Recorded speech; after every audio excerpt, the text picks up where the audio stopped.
calling you from Cabo.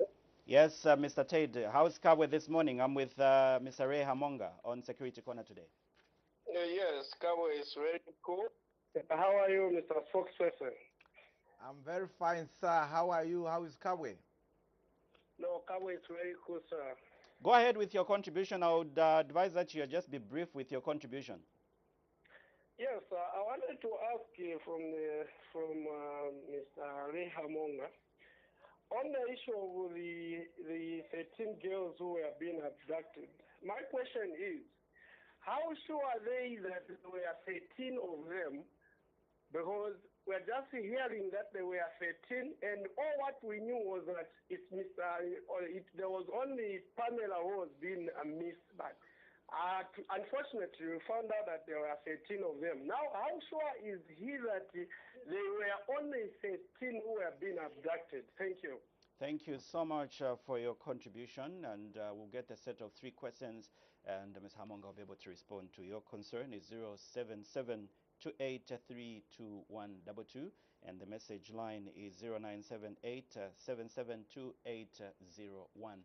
We have somebody on the line on Security Corner. Your name and where calling us from? Hello, good morning. Hello, good morning. Your name and where calling us from? Hello, good morning. Your name and where calling us from? Hello, good morning. This is Lakson Kausa from Petauke Eastern Province. Good morning, Hamonga. Good morning, Lakson. How is Petauke today? Petauke is quite cool, and it's just like that. My question is to you, Mr. Hamonga. Yes. It can be similar to that one, but different. Did the parents of these 12 reported to the police they are missing children? Because I'm hearing that they are the school children. The school authorities, he said, these children are at home. And the parents, they are saying, they are at school. Now, did these parents reported it to you, or the high authority of the school reported it to you? Do you have the reports of these children, these ladies who missed by then?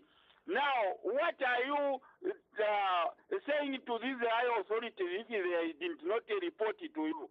Thank you very much. This is the voice of Petauke, Councillor Alibewadi. Thank you. Thank you so much, the voice of Petauke there. We get another call, and then Ms. Hamonga will be able to respond to those concerns that you've raised. Remember, we're looking at safety and security matters in learning institutions. You're live on Security Corner. Your name and where calling us from? Good morning. Your name and where calling us from?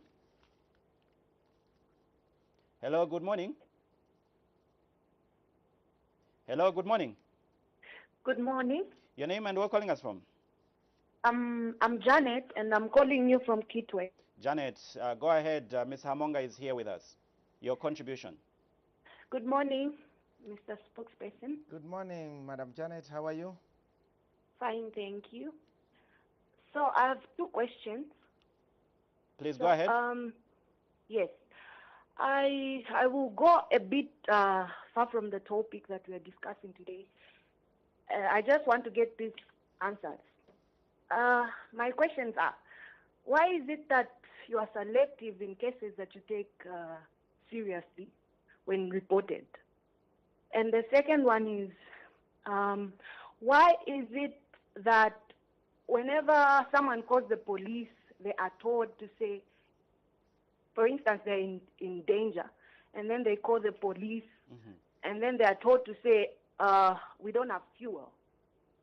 All right. On the issue of selective, can you just be more specific? What do you mean when you say why are they selective when one reports a case? Just cite an example. So myself, I'll give myself as an example. I've reported some cases. Up to now, they are quiet. Like I was robbed of my phone. Okay. And up to today, I reported the matter, but up to today, nothing. Janet, which police did you report to? Police station. Hello? Which police station did you report to? Kitwe Central Police. Kitwe Central. Okay. And then when you say they are quiet, what did you expect? Like, what is your expectation when you report such a case? Hello? It's trying to find out, when you say the police is quiet, what do you mean? What do you expect? What are your Like, ever expectations since like? I reported the matter, there's nothing that have come off it. It's quiet, and I've even forgotten about it. Like, When did it happen? last year. Last year. Okay, thank you so much, Janet. Mr. Hamonga will be able to respond. We appreciate. Okay, thank All you right, so much. maybe you can respond those Okay. 3 sets of questions. Okay, let me start with my brother from Kabwe, who says there were 13 ladies, and says, how sure are you that there were 13? Well, this is a situation where these persons were in confinement in one house, and we physically counted them 1, 2, 3, 4, 5, up to 13. So this is why we are saying there were 13. And these persons actually were found in the same house. You know, we have had a record of persons being abducted. Like, for instance, the first person, actually, the first victim of abduction was Faith Mluti, who, by the way, if you may be aware that she has actually she gave birth yesterday. She had a child yesterday. She went in there, was pregnant. Oh, okay. So now, we had the first case of Faith Mluti was first abducted. In the second one, we had the case of Pamela, and then we kept on having up to 4. Then these are the mobile money agents that were abducted in that fashion. So the rest of the persons that were abducted, they are these persons that actually were from this university. Mind you, don't forget that most of these ladies were known to the abductors. Actually, one of both abductors, actually, one of them was the head boy at their school. They were classmates. So it's like you know each other. So actually, these persons, they knew each other very well. It was not like maybe something like maybe they didn't just somebody who had came and just caught them. No, they knew each other from the way back from the school days. So from your interactions with the people that were abducted, the ladies, would you safely confirm that there were only 13 based on the interactions we've had with the ladies? No, of course, I cannot outrightly put it like that, because this is a matter that is being under investigation. Mind you, you are aware that like it is, these persons were abducted from their school's authorities, or I mean from school premises, and there was no report. Okay, but what is consoling is that all these persons who were found in that home, together with the first one who was abducted, they were found in one place. They were in one house, not like maybe they are dotted around. No. They were found in one home.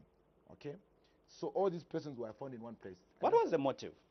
Well, these are things that we have conflicts with you, the media, and us at the police.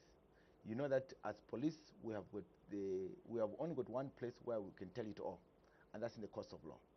So we don't want to hold public trials for these persons.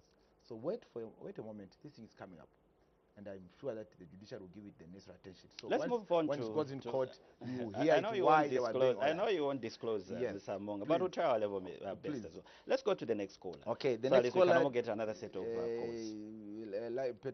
Laxon from Petauke says, did they report? What is the school authorities saying?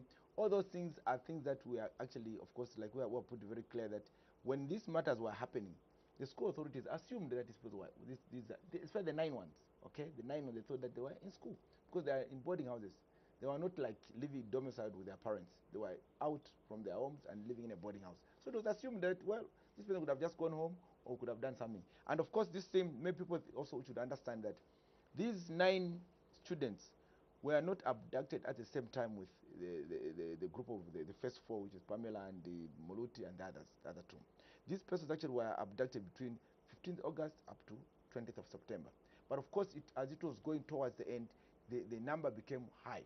Okay, most of them were abducted towards the end of September, because the last abduction happened on the 20th of September. You understand? And then also we moved in on the 3rd of October. Okay. So, in fact, you may actually be aware that these persons, because of the number that they had, it became even difficult to feed the same children. I mean, the same ladies, and also the frequency of calling now parents saying, send us money, because now they could not move around with these abductors to go and make calls separate. They would do it just from the house. And from us as investigators, we're able actually to pick now this, well, there's a signal coming around this area. So the motive was about money? Of course, it could have been money or whatever, but we're yet to... Janet from Kitwe saying you don't have fuel. Yep, of course. She reported the case, and these are common cases. And we've interacted with colleagues here. They've reported to the police, but the police will tell you, no, I don't have money. We don't have fuel to go and investigate. The issue of phones, more especially the issue of phones, the demands are just too much from the Zambia Police Service. Yes, of Send course. us this money. Of We course, need to yes. go to Airtel. We need to get an affidavit. Yes, of course, these are things that actually happen, and we are trying by all means to ensure that we don't allow things that are supposed to be done. For instance, for a phone, you know, phones are you can easily actually, a thief can easily get it, maybe send it across, maybe in South Africa or any other place, and send it there. Okay? Well, but this is why maybe we try to track a phone, find a phone in Tanzania. Now, you look at the cost of going to retrieve that phone in Tanzania, it's still not even making sense. But what am I saying is, please, even us as individuals, these gadgets that we buy, we should try by all means to encrypt or put apps that will help us. One, maybe track it or even lock it. Because, and also, people should desist this habit of wanting to buy these second-hand phones. Because these criminals, you know, they have reached a stage where maybe they even steal phones here and exchange with people from other countries, and then they sell them.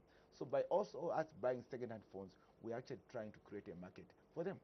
And if you don't stop, they'll continue doing that. But why the demand from the Zambia police? More especially, these are local demands. No, the phone is in Charleston. No, it's in Chimwemwe.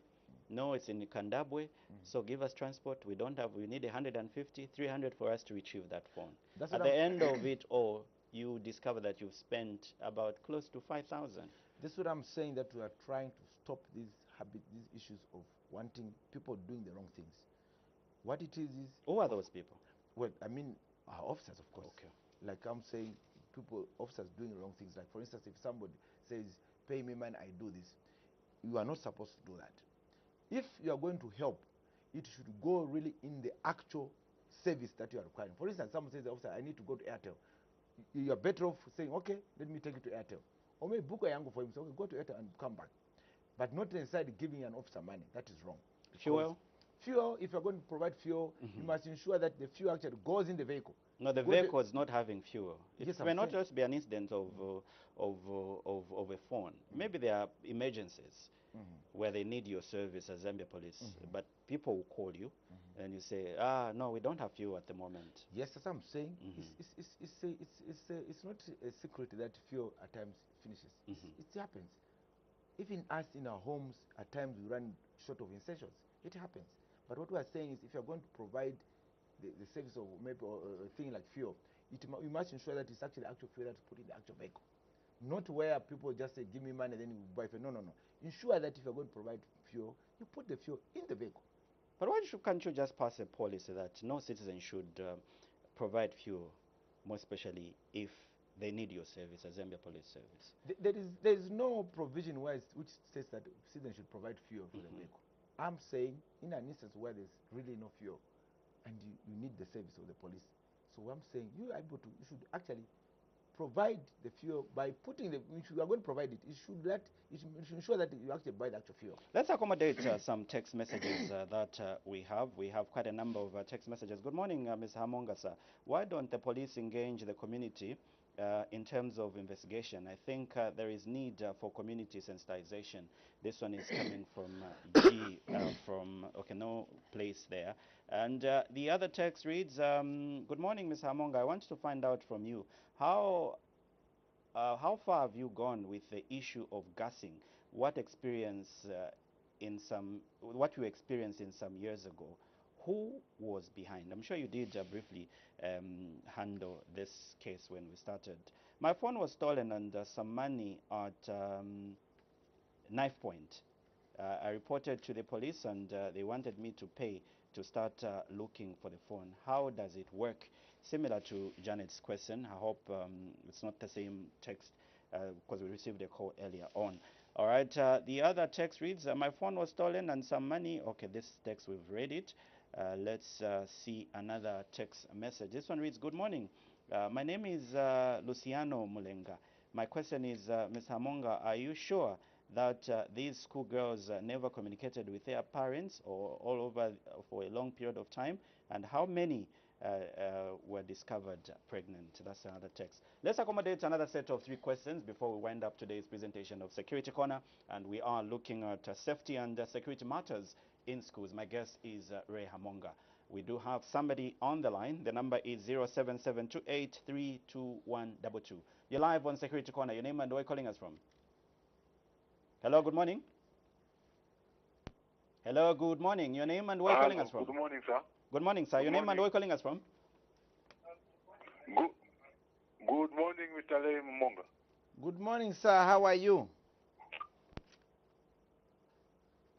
All right. Make sure that you turn down the volume on your television set when you call us, because go ahead with your contribution, sir. Sir, good morning. Your name? This is Bernard Mulea. Mr. Mulea, your contribution. Just be brief with your question or contribution, sir. Yes, sir.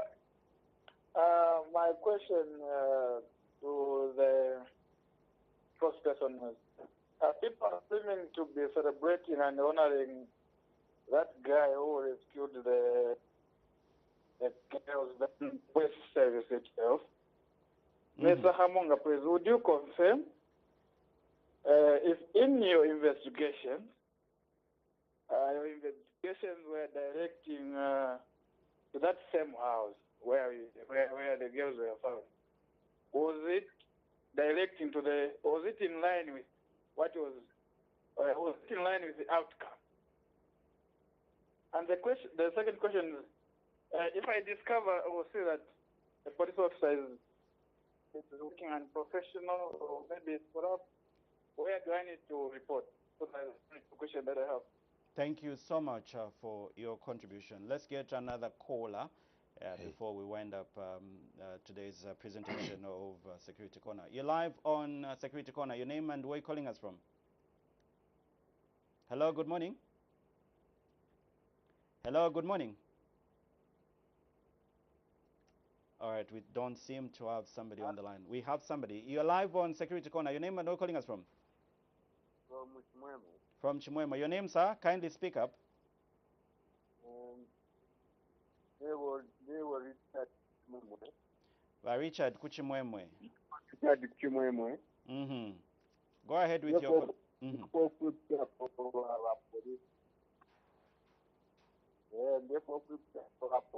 Ipusheni wa Richard mwende she kofi mwangu fyanye kofi.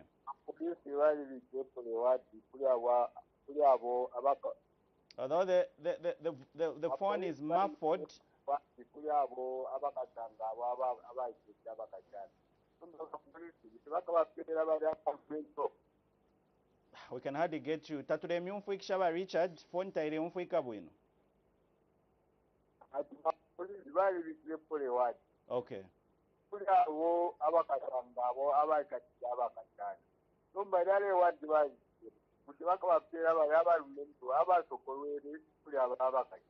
Okay, tuatasha sana ba Richard ba Monga bala suka. Thank you so much. Appreciate. Let's accommodate our last caller there. The number that we are using if you wish to participate is 07728322122. You're live on Security Corner. Your name and where calling us from? Kindly reduce the volume on your television set.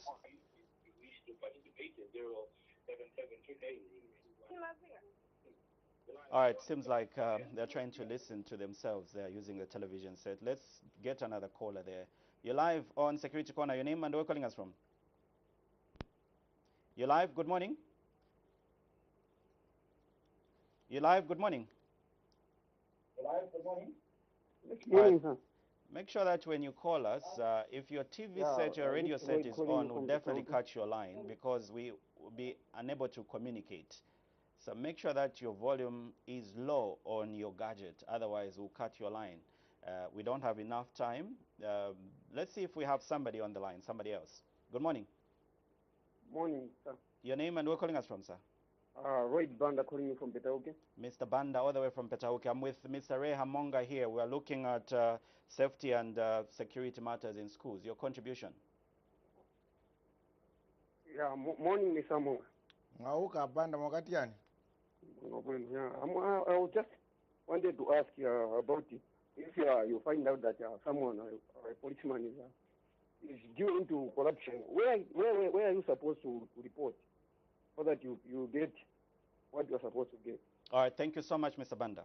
Maybe you can respond. It's similar to the other caller that we had. Yes. Yeah, your quick responses. Okay, let me start by the person who's saying that whether we engage the community as we investigate. Let me actually make it very clear that our police is based, success is based on the engagement with members of the public. Okay. We have what is called community policing, which actually we did institute reforms way back, so that we're able to work with members of the public. Even in this case where we are these 13 ladies that were rescued, if you are aware, if you have followed in our statement, we had actually one person who was being lured into being abducted by the same persons. Okay, so we did use her together with the brother. We went to that house. When we reached at that place, they actually, because of course when you are going there, you don't go like all of you at one go, because they will know, or they'll pretend not to know what is happening. So you used her actually.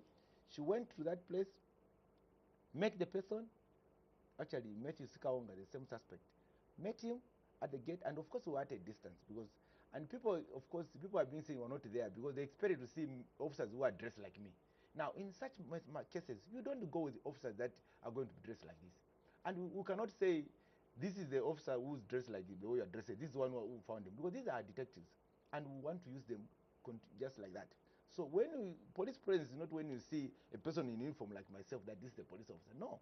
Police presence can even be there when you're not even seeing them. Maybe the problem came in because in your first statement as Zambia Police Service, you did not acknowledge the effort of the community in that area. No, of course, the first statement that we issued, we said we. And we said we are going to issue a comprehensive statement. And mind you, like I told you, our core mandate there, you know, when there's a crime, you have to prioritize things. You don't just do things anyhow. You cannot be trying to say how these people have been rescued, and yet these people need medical attention. Is there any harm in just acknowledging that with the help of the members of the community? We have done that, of course. No, I mean in the first statement. The first statement, of course, it was not. Of course, if you have read the statement itself there, how did it happen? One of the abductors actually who broke the door and walked out, and they came out, all of them, and she rushed to the police station, the abductor. And meanwhile, we had another team that was outside. Remember the way it happened. When these officers were coming to the same house with this lady who was about to be abducted as well. So when they got there, when this person started running, now officers started chasing for this person. They went the other side. And meanwhile, the abductee also, one of the ladies who was abducted, broke the door, jumped the offense as well, rushed to the police station. And officers from that police station came. So when these people came, all the ladies had actually walked out. Immediately, this person came out. One of the first lady came out. All ladies came out. The only person that were in the house, there are those three who could not walk. You understand? And these are the people that the members of the committee were helping to come out of the house. But it's not true to say that the member of the committee went and broke the door and let the abductors loose because of this record. That's a story people have been following of course, from Robbie. For us, we are not going to start wasting our time to start talking things which will not help us. The rewards? The reward. Yeah, somebody called. The reward, the IG at one time said, we are thinking of giving a reward. He didn't say we are going to give a reward. We were thinking when the process, but there was no reward that was given. Okay, so there won't be any reward. There's no reward, because there's no reward. If the reward was given, please, can somebody bring that statement where we said we're going to give a reward? We're able to honor it. But since there was no statement, it remains just like that. We've seen, I know. Let me answer, there are a lot of questions. Quite a number, but due yeah, to time, I would to pay. Okay. Where do I report if I find a professional police officer? Professional. Let's use there's an institution called Police Public Complaint Authority.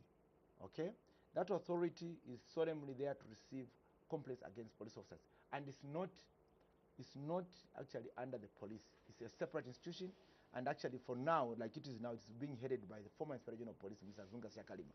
So when you go to complain, your complaint there, you will actually be attended very well. It's not under our police. It's separate. It's like our watchdog, like it is with ACC, Anti-Corruption Commission. If anybody is corrupt, please, you report such person to Anti-Corruption Commission. Anti-Corruption Commission is going to follow it up and prosecute that officer if he's found guilty or found wanting. Yeah. Okay. Was the investigation taken to that house? Yes, the investigation was taken to that house actually, and even the abductors actually, they knew that police was actually closing on them because we were patrolling that area. Of course, you see, people should also understand that when you are tracking a phone or want to find a location, it's not obvious that you can easily track it. If the phone is off, you can track it. And this is why, remember, I told you that we had so many calls coming around that area. And once they use the phone, switch it off, we will just say, okay, it will just point us, okay, this phone is around this area. If you remember your geography very well, there is what is called 4-grid reference and 6-grid reference. 4-grid reference will give you a broad area, like it is like if the way this table is, okay? It will point you that it's around here. Now the 6-grid reference will give you the exact point where it is. Who owns the property? Well, that property is owned by one of a retired police officer. Yes, we're here to establish factually, but that's what we are getting, that it was one of the retired police officers. As we wind up today's presentation, Mr. Reha Monga, we've seen an increase in number of kids, more especially these that are attending preschool, go missing. What could be a word of caution to the parents? Because I know with coming in of technology, we do post pictures of our kids in uniform, their names, also writing the location, the school they go to. It's for fun, but thieves have been taking advantage. And not too long ago, we've been getting posts from various groups and on social media, parents trying to locate the missing child. Yes, actually, this is one area of concern. You see, when you put your child on Facebook, you put the names, you are putting your child at risk to criminals. Yes, you might have achieved very well, might have passed very well, that is for your family, but in your actions you could be meaning well, but you are actually arming the criminals. Because if a child's name is put there and then the child is moving and then somebody calls the child to say, well, John or Peter, maybe you say, Peter, come here. Peter will definitely come. He or she will assume that this person actually knows me. And that's why it's a danger. And actually, we should actually ensure that we inculcate security consciousness in our children. Say, if you're at school, if I'm coming to pick you, it's only me who's going to pick you or such as a person. Or in instances where you're not able to pick your child, you call the school authorities and tell them that such a person is coming there to pick my child. But even that, it has no guarantee, because people can mimic you and call the school that this person is coming to pick the child. So you need to have a mechanism which actually helps you. For instance, if you're going to have a child picked by somebody, then it's very imperative that even one of your relations actually accompanies that such a person, so that when they go to the school, say, okay, the child will say, yes, this one is my auntie, and I've come to pick him with this such a person. Because now we have to take things for granted. Unfortunately, we have to be security conscious, and we have to ensure that we protect our children at all costs. Because what is happening now is something that we didn't even expect. For instance, how would you expect that a child who is a school-going, invest-going student can be abducted? This is something that has never happened. And now we need also to up our game as parents, so that we ensure that we are actually taking care of these children and be in touch with them. As we come to the end of the program, Ms. Hamonga, what could be your concluding remarks on today's topic? We're looking at safety and security in learning institutions. We want to make an earnest appeal to the public that this bickering that is going on of shouting, showering insults at the police, it will not help us. Mind you, we just have got one police. What does that mean? It means we need to work together. And police is there to fight crime. And in matters of crime, there are only two sides. It's either a criminal or a law-abiding citizen. Simple. So we do this at our detrimental. If you're going to shout the police, insult the police, we have had instances like here in Osaka. Very simple examples. We had garden compound. They broke the police post, damaged it, raised it down. What happened? You said the crime for the police. Right now we are battling with the Mwembeshi in Matero. What happened? They broke the police. The police was raised down. Now they are crying for the police. So the police is there to help us. Whatever we do as police is there to ensure that there is law and order in the country. Yes, we've been inculcated with you that the police was not doing right things, but there's constructive criticism, and we are not inimical to mistakes. We can make mistakes, but we have to work together for the betterment of this country. Ms. Hamonga, it's always a pleasure having you on Security Corner, and looking forward to having you next week on Tuesday at 8:35. Thank you very much for giving us this opportunity to talk to the members of the public, whom we as police love so much to protect, to the extent of even that we're even putting our lives at risk just to ensure that there's law and order in this country. Thank you so much for you, our viewers and our listeners out there. We really appreciate your listenership and your viewership. Today we are looking at safety and security matters in learning institutions. On my sign language interpreter was Chola Kauma, and my name is Paulson Tendovi. Indeed, not forgetting the entire production crew. Thank you so much for your time, and stay safe and continue watching and listening to Parliament.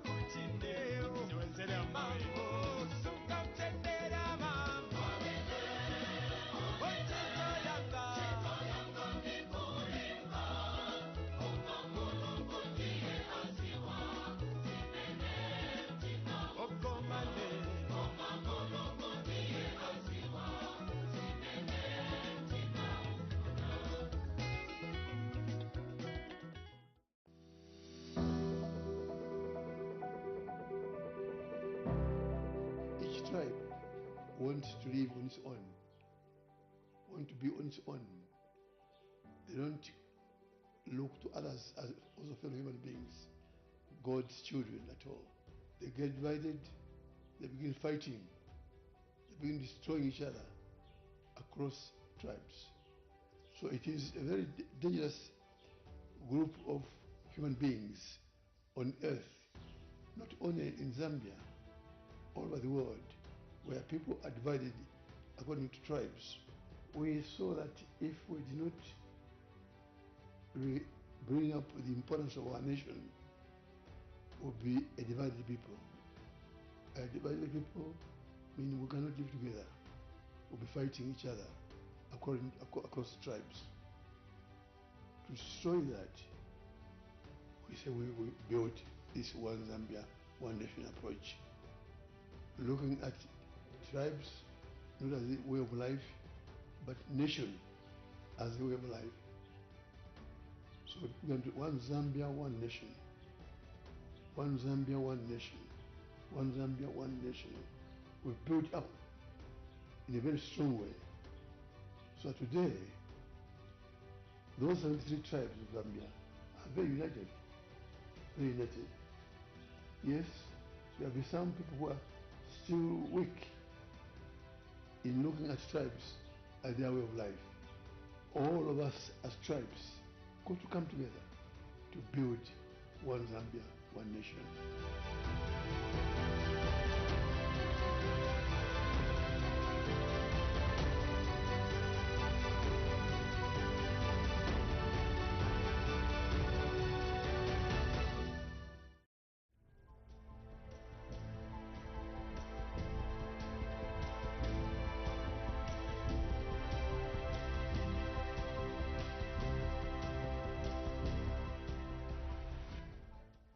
There is no other way of the forces of patriotism succeeding in a society without those in the leadership living in such a way as to be patriotic themselves. If leaders are not patriotic, nobody else will learn how to do good things towards fellow human beings.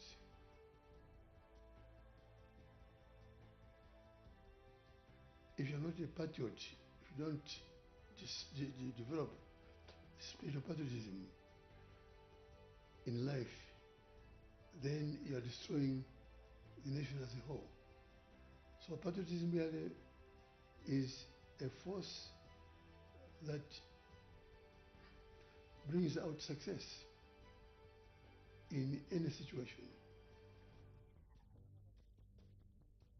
Patriotism is very key in terms of human beings living together, human beings working together, human beings developing things together. Without that spirit of patriotism, we can't go very far.